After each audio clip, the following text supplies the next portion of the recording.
What's up everyone, Lion Roar here, and I'm back with another Gods Unchained video, and in this one, I'm gonna open up some more free packs.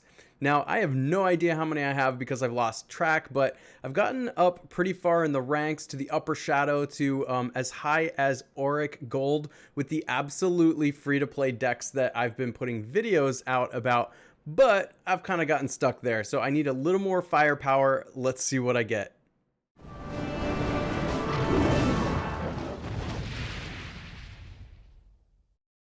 If you haven't downloaded Gods Unchained yet, then use the link in the description of this video along with the referral code to get started so you can get some of these free packs. Now, if you haven't started yet, this video is going to be kind of interesting for you, or even if you've been playing, it's always fun seeing what kind of cards you can get out of the packs. And the cool thing is, these are free packs, which are the same quality as the ones that you could buy. So this game is really versatile like that in allowing free-to-play players to really make way in this and to become play-to-earn players. That's what makes Gods Unchained so special. Now, I do want to show you something before I start opening packs, and that is that in the ranked arena here, I've been progressing up to, I'm now level 30 going on 31, and you can see every time you climb a level you get a pack. But there's a few special levels. So at level 25 I got a legendary pack, so I am gonna get to open up one of those today, and I'm really excited about that. And then every other, like 5 levels, like at level 30, I just got an epic pack. So among the packs I'm going to open today, I have a bunch of rare, and then I'm going to have epic and legendary. So I'm really excited to do this. Let's get opening. Now, I'm not going to read every single card that I open. I'm just going to look at the rares, the epics, and the legendaries. Here we go. This one is rare. Alright. Makeshift Shiv, Helios Garden, Deadly Arsenal, and Aging Veteran. So the Deadly Arsenal is going to give a creature +2/+1. That's interesting. Alright, next one. Another rare pack.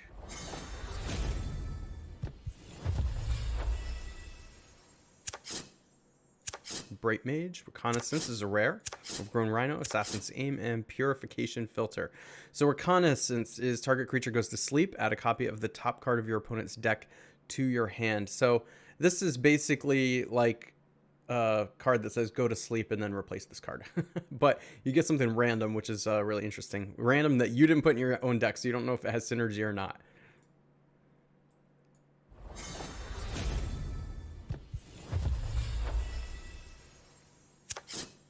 Ogre Archer. Ogre Archer is very good for a common card, by the way. Wow. Okay, Hylian Elite, Protected in Frontline. That's a rare card.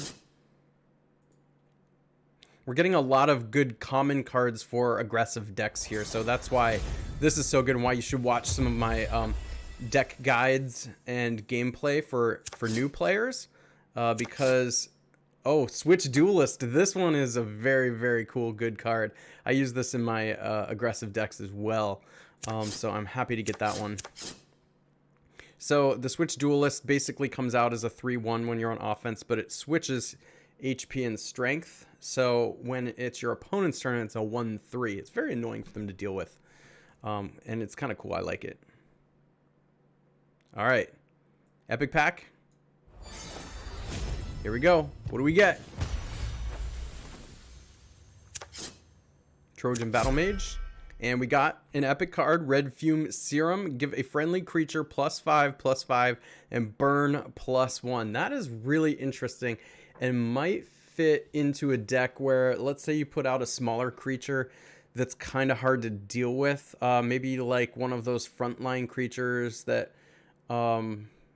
also has something like Protected, or, you can start piling some of these effects onto it. Just make it impossible for other like smaller aggro decks or even like mid-range decks to try and deal with. Light's Levy, excellent card. I know it's a common card. I said I wasn't going to talk about the common cards, but in my light aggro deck, which I just put a video out about, make sure to go check that out. This is one of the all-stars. It's not only removal, but it gives you another creature as well. Another rare pack.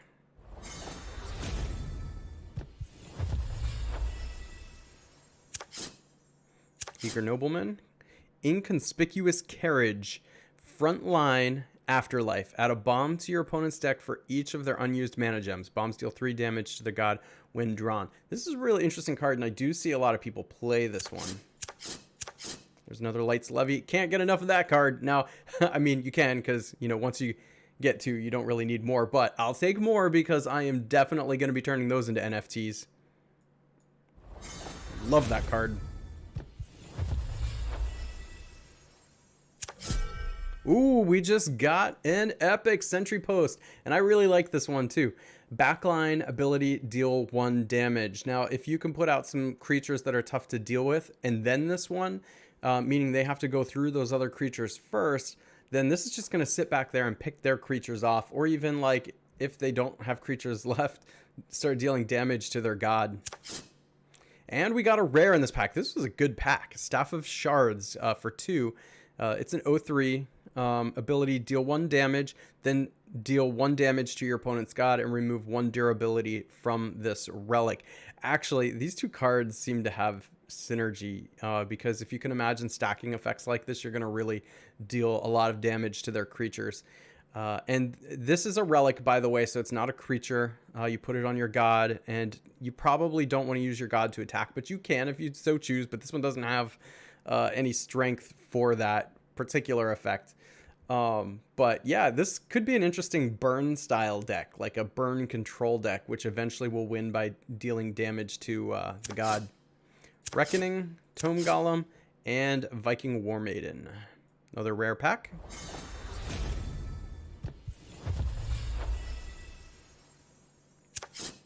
Jungle Princess, Blackguard. We got another epic. All right.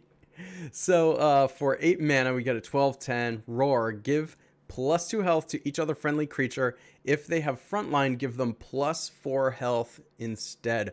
Wow. So this has a lot of synergy with a frontline style of deck where maybe you just want to have, if you can get a couple Blackguards, do like sort of a frontline control style deck where you're putting up a lot of barriers early to where they're not really dealing much damage to you, and then maybe in the mid-range where a lot of like the damage dealing cards are, or like creature removal, you use those, and then at the top end you put down Blackguard, and how are they going to deal with it? Most decks can't deal with something like this, and if you have some frontline creatures out still, even harder for them to get through to your god or even to this creature.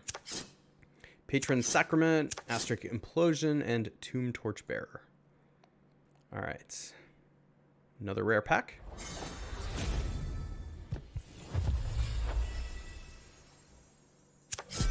Oh my gosh, we're getting so lucky with the epic cards. So this is a relic. You put it on your god again, and when you attack with this relic, you're going to deal 1 damage. It does have God Blitz, Deadly, and Flank. It's also got, you can see it's got the like 2 HP or whatever you want to call it there. But what this means is you can basically 2-for-1 creatures with this, and you can do it to any creature really. So you can come out with it and just attack one of their creatures and kill it no matter how big it is or what it has going on, which is kind of cool. You can go around creatures though, like you can, I don't know why you would necessarily want to use this on the god, but you can because it has God Blitz.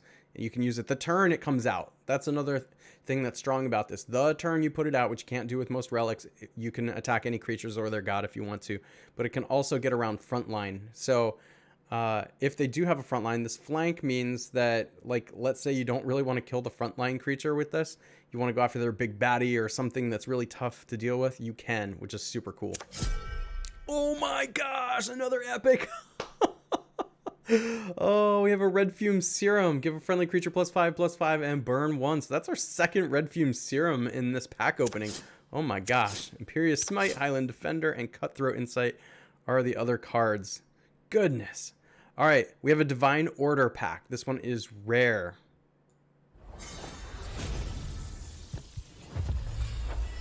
I think this is my first Divine Order cards, by the way. Handsome Devil. The Plague. Transform each creature into a 1/1 zombie. If you are frenzied, transform just the enemy creatures instead. Interesting. Whoa! Are you kidding? We just got a shadow card.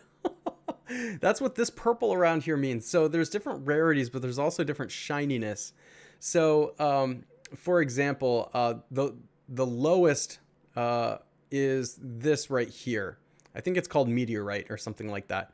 And that is like this red color. So these are NFTs when they have this red color like this.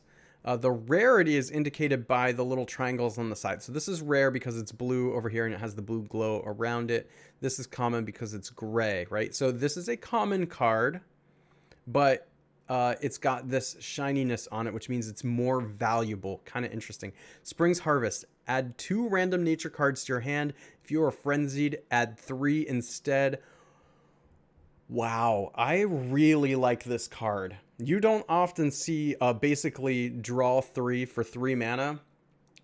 And I've got to think this is worth something. I'll have to go look at it and check it out later. But this is going to be something that I want to build around, I think, at some point. That looks like a really fun card. Then we have Sip from the Spring and Desecrated Shrine. Next pack. All right. Another rare.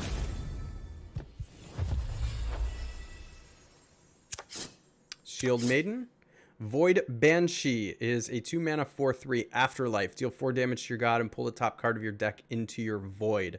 You know, I don't really care about throwing the top card of the deck into the void. I really don't. Like, as long as it's not coming from my hand, it's not card disadvantage or anything. You just have to win faster than your deck runs out, right? But I've never reached the bottom of my deck. So this is kind of interesting. Tomb Torchbearer, Minotaur Phalanx, and the Old Ritual.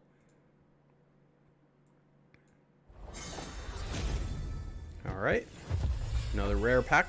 By the way, it's most economical to open rare packs. So if you're gonna buy cards or buy packs, buy the rare ones is the best way to get value for your money. We got Fleshbind. We got another epic Ether Vanguard. Oh man! All right, Roar. Deal 2 damage to 2 enemy creatures. You may select the same creature twice. And this is an all-star type of creature. I love to see removal on a body like this. It's a 4/4, so it's going to be a hard creature to deal with. But think about that. 2 damage to 2 enemy creatures also means it's essentially like 8 damage printed on this card here. It's just spread out. That's exactly what you want. You can potentially 3 for 1 them, which means that basically you trade this card for 3 of theirs. That can really win games. You could potentially 3 for 1 them or even 4, depending on if they only have like small creatures and can't deal with the 4 toughness body here. We have Dwarf Atlant, Svart Basilisk, and Shadow Paladin. We have 7 packs left. All right, this one looks epic. Here we go.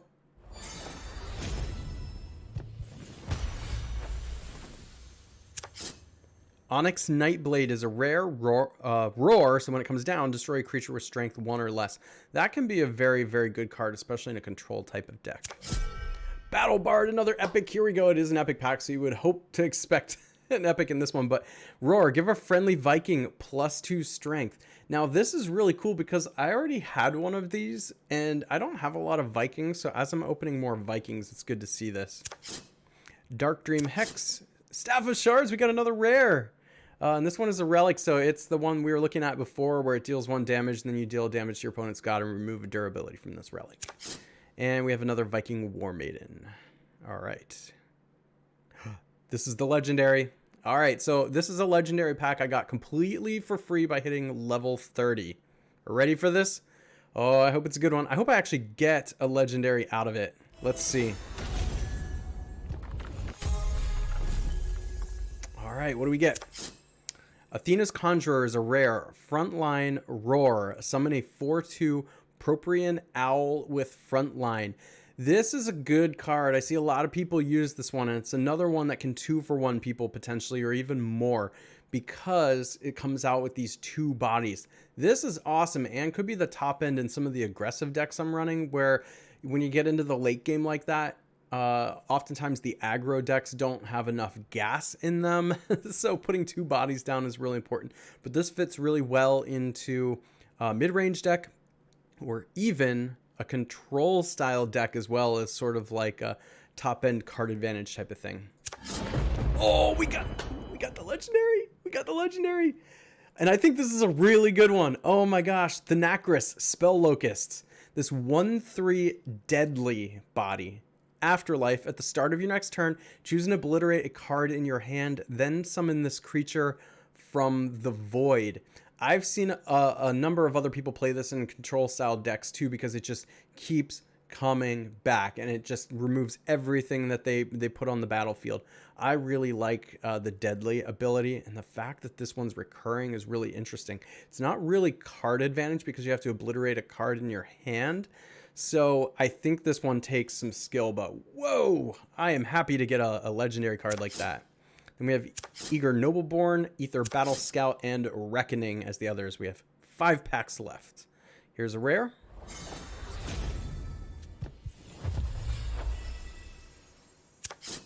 Tome Golem, Patience Priestess. It's a 2/3 for 4. Whenever you summon a friendly creature, give it +1 health and frontline. That's really interesting. I haven't seen many people play that one, but I feel like there's some synergies with that, and my mind is already like, the gears are turning, thinking about how you might be able to take advantage of something like that. The only thing hard is this isn't a big body, and it usually comes out after you've put most of your stuff down. So maybe this is more of like a mid-range style card. Town Guardian. We just got another epic. Oh my gosh, I feel like this pack opening is like unbelievably good. It's not like I have a whole lot of like epic packs here or anything like that. All right, Judge Envoy. Whenever you summon a creature, give it +1/+2. That's a huge top end card. See, this comes down. It's hard to get to 7 mana. Usually the game's over by then, but if you're playing a lot of frontline creatures and things like that, mid-range, you'll probably get to this and be able to use it. And then Ether Battle Scout is the last one there. Okay, another rare. I'm getting a lot of epics today. It's great. Hoplite. We have Viking Bloodguard. Afterlife. Summon 2/1/1 Battle Thralls. This is definitely a card I play in my aggro decks because it does leave behind the 2/1/1s. So we're basically getting 4 power, 4/3 mana. I think I will want to replace this in my aggro decks though at some point here, the free-to-play aggro decks, because I would rather the cards come out all at the same time and not have to wait for it to die. I don't love waiting for a creature to die to get more value out of it, but it helps against the control decks who are trying to kill your creatures, because they use removal on this and then 2 more creatures show up and they're like, oh gosh, it's so hard for them to deal with. We have Umber Arrow, Nether Warp, and Viking War Maiden.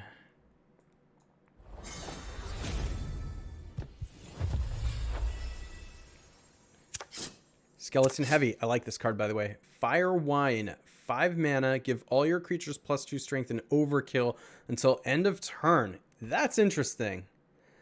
Huh. That is really interesting, because you can basically board wipe them with this and just deal a ton of damage to their god.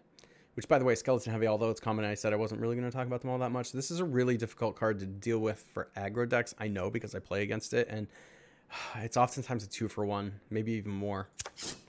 Pacifism, Trial Spirit, and Fellow Janissary. This is another good one in the aggro decks I'm playing. So you can't get enough of those because, again, you can just start like turning them into NFTs in the Forge.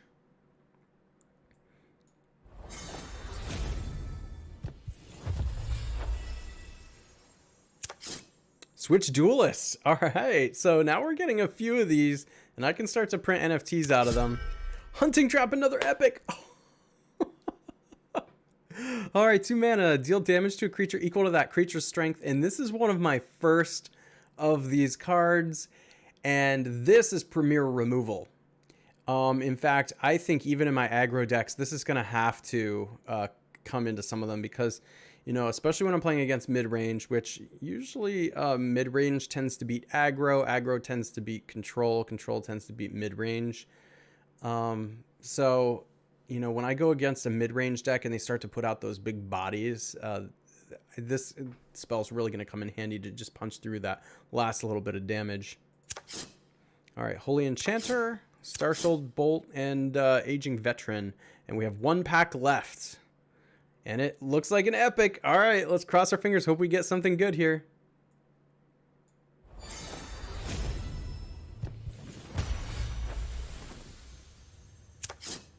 Rapture Dance. Ether Vanguard. So we do get an epic out of here. Roar. Deal 2 damage to 2 enemy creatures. You may select the same creature twice. This is one we already talked about, and I can't believe I now have 2 of them. This is awesome. This was a really good pack opening. Oh my gosh. Brimstone, Bombfly, and Packstock are the remaining cards there. So, oh my gosh, guys. This is amazing. I did not expect to open such good cards in this with just like the free packs. And that is why I just keep talking about Gods Unchained and how amazing it is. The play to earn model is something totally new. I think a lot of people are probably burned by the style of game where you buy stuff in game and then the value is totally lost. Like, I mean, while you play with it, it still has value, but like you don't really own the stuff. But since you can print NFTs with this, a lot of these cards I just opened, I can go into the Forge and now make them into NFTs, which I can sell or trade or keep or do whatever I need to with it. That's opening a lot more doors because maybe some of these cards I don't need and I can sell them, and then I'll be able to buy some of the cards I do want for some decks coming down the road here. So this is still totally free to play. I haven't spent a penny yet on this game. I will tell you, I probably will at some point. I'm a big crypto fan. I have Ethereum. I have God's coins. I'm like ready to go, but I'm seeing what I can do free to play to start with here, and I'm getting pretty far. I think that this game being play to earn means that anyone who wants to come in and be free to play and just start opening packs and building decks absolutely can. All right, guys, I hope you enjoyed this. If you did, make sure to hit that like button, subscribe, hit the bell notification so you know when I drop new videos or go live, and I will catch you in the next one.